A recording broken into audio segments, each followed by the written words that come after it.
The alarms were screaming. Red lights flashed across the long, crowded dorm of Rikers Island as guards shouted, "Everybody down! Now!" Smoke from a tear gas canister rolled through the air like a thick gray cloud.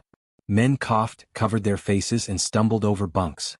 In the middle of it all, a tall inmate named Marcus Reed stood frozen as two groups of prisoners rushed toward each other, shouting, pushing, swinging fists, turning the whole dorm into a storm of chaos. A metal tray flew through the air. Someone yelled for help. Someone else yelled to run. And then Marcus felt a hand grab his shoulder from behind. He turned. And what he saw made his heart drop straight into his stomach. But before we get to that moment, we need to go back to how Marcus even ended up inside America's most notorious jail. Marcus Reed was 23 years old, born and raised in the Bronx. He wasn't a bad kid. He loved playing basketball at the local park and hanging out with his two little sisters. But life had gotten hard. His mom worked double shifts at a hospital. Money was always short. And Marcus made one mistake: he was caught in the wrong place at the wrong time when a corner store was robbed. Even though he said he didn't do it, he was taken to jail to wait for his court date. That jail wasn't just any jail. It was Rikers Island. On the day he arrived, the boat carrying new inmates pulled up to the island. The water around it was dark and moved slowly, almost like it was warning anyone who came close. The jail buildings were huge, gray, and cold-looking.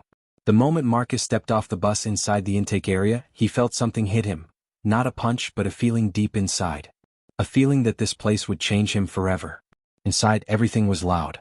Guards calling names, inmates yelling, metal doors slamming, radios crackling. Marcus tried to keep calm. He told himself, just stay quiet. Stay out of trouble. Do your time and go home. But even as he tried to breathe slowly, he could hear a shout from down the hall, followed by a crash. A fight. On his very first day. The dorm he was assigned to held over 50 men. Bunk beds were squeezed so tight that even turning sideways felt like a struggle. Marcus walked between the rows, carrying his small bag of jail clothes. Some inmates sized him up, watching every step. Others didn't care at all. But one man did notice, a stocky inmate named Rico, who sat on the edge of a bunk with his arms crossed. "New kid," Rico said, nodding at Marcus. "You scared?" Marcus swallowed. "Just trying to mind my business." Rico smirked. "Good luck with that. This place doesn't let you do that." For the next few days, Marcus kept his head down. He followed the rules, avoided arguments, and stayed on his bunk as much as he could. But in Rikers, trouble didn't need your permission to find you. One night, while the dorm was quieter than usual, Marcus heard two inmates arguing near the bathroom area. At first it was just angry whispers, but soon their voices rose. Everyone looked up. Fights weren't rare here, but this one felt different. The two men, Dante and Luis, had been arguing for days about stolen food. Tonight something snapped. Dante shoved Luis. Luis shoved back harder. A few inmates stood, thinking the fight would stop fast. But then Luis swung first. A fist hit a cheek. A knee hit a stomach. Someone knocked over a chair. Suddenly more inmates rushed toward them, either trying to break it up or make it worse. The guards were at the far end of the dorm, and no one wanted to be the one who pressed the alarm button.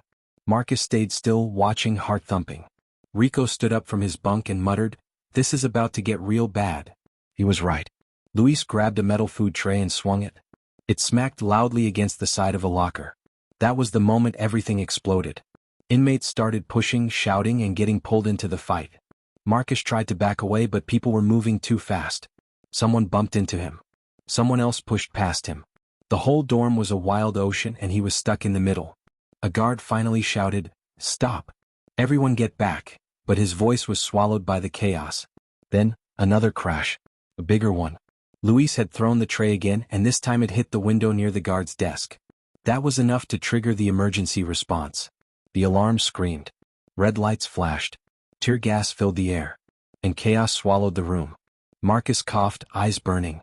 He tried to see through the smoke, but everything was blurry. Inmates were scrambling, yelling, trying to dive under bunks or cover their heads. Guards in helmets stormed inside with shields held high. Marcus backed up against the wall, feeling his chest tighten. That was when he felt the hand grab his shoulder. He spun around. And the person standing behind him was the last person he wanted to see at that moment. Marcus froze. Even through the burning sting of tear gas, he knew that face. The man grabbing his shoulder was Trey Collins, someone Marcus never wanted to see again. Trey was older, bigger, and had a reputation that stretched far beyond Rikers Island. Back in the Bronx, he was known for trouble. He was also the same person Marcus once refused to help during a street argument months before the arrest. Trey never forgot that. Now he was standing inches away from Marcus in the middle of the chaos. Well, Trey said with a hard smile. Look who ended up right where I am. Marcus's heart pounded like a drum. I don't want any problems, he said, coughing as the gas thickened. Trey leaned closer. Too late. Before Marcus could react, a loud bang shook the dorm. A guard had thrown a second gas canister. Smoke burst everywhere, forcing everyone, including Trey, to cover their faces. Marcus ducked under a bunk, squeezing against the cold floor as boots thundered past him. He could hear inmates yelling, some crying, some still fighting. The guards shouted orders no one could fully hear. Hands on your head. Down on the ground. The command echoed over and over. Marcus waited, breath shaking. After a few minutes, the riot team began pulling inmates out one by one.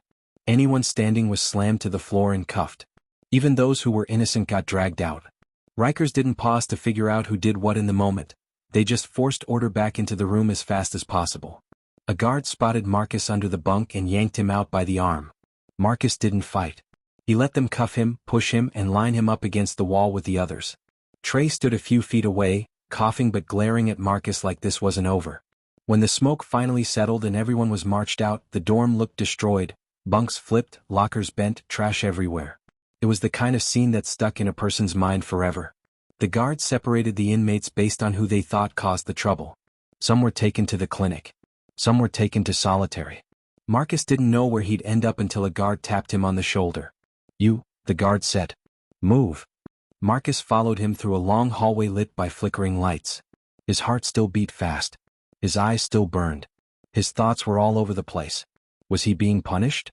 Was Trey going to try something again? Would he ever even make it to his court date?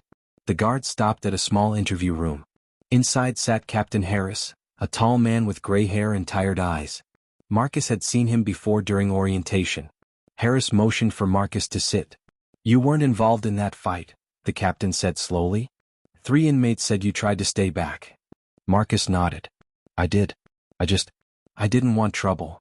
Harris looked at him carefully. Rikers doesn't care what you want. Trouble finds everyone here. But you kept calm. That matters. For the first time since arriving on the island, Marcus felt a tiny bit of relief. Still, his hands shook under the table. What's going to happen to me? You're being moved, Harris said. Different housing. Less chaos, at least for now. Marcus didn't know if that was good or bad. But anywhere away from Trey felt like a small blessing. 2 guards escorted him to the new dorm, a quieter unit with fewer men. The beds were still cramped, the walls still cracked, the air still heavy, but it wasn't the war zone he had just escaped. Marcus sat on his new bunk, letting out a breath he felt like he'd been holding forever. For the next couple of days things were calmer. Marcus kept to himself, read old books from the unit cart, and tried to stay invisible. He even made a friend, an older inmate named Joseph who spent most of his time drawing. Joseph gave him simple advice. Survive today. Worry about tomorrow when it comes. Marcus liked that. It helped him breathe. But peace inside Rikers never lasted long. On the 4th night in the new unit, just when Marcus thought he had finally found a spot where trouble couldn't reach him, something strange happened. A loud buzzer sounded, not the usual alarm but the door release signal. The dorm entrance clicked, slowly opening. The guard on duty wasn't at the desk. Marcus sat up on his bunk, confused. Joseph whispered, "That's not supposed to happen." The door slid fully open. And standing right there at the entrance, hands in pockets, eyes locked directly on Marcus, was Trey Collins. He stepped inside, smiling, like he had been waiting for this moment. The dorm fell silent. Marcus felt his chest tighten. He wasn't supposed to be here. Trey was from a different building, different unit, different block. Yet somehow, he was here. How did he? Joseph whispered, but he never finished the question. Trey took one slow step forward. Then another. The door behind him slid shut again, trapping them all inside. Marcus stood up from his bunk, heart hammering harder than ever before. This time there was no smoke. No alarms. No guards rushing in. Just Trey. And whatever he had come to do.